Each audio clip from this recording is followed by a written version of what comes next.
This is Wednesday, day 7 in the Lenten period, and I'm reading this morning from Mark, 3rd chapter, the 20th through 35th verses. That's Mark 3:20 through 35.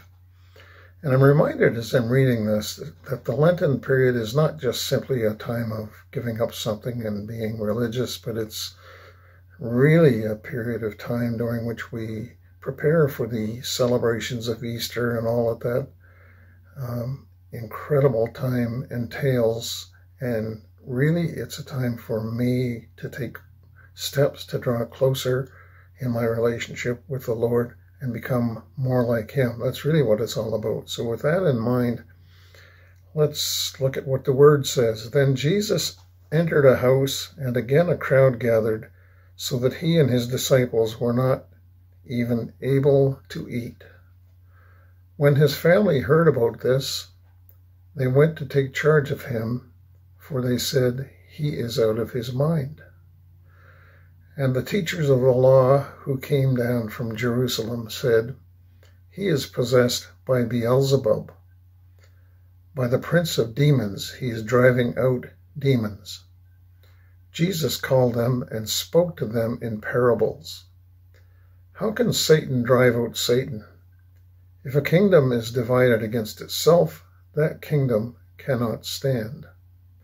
If a house is divided against itself, that house cannot stand.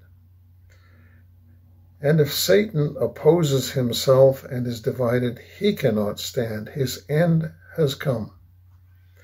In fact, no one can enter a strong man's house and carry off his possessions unless he first ties up the strong man.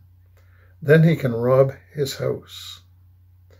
I tell you the truth, all the sins and blasphemies of men will be forgiven them, but whoever blasphemes against the Holy Spirit will never be forgiven. He is guilty of an eternal sin.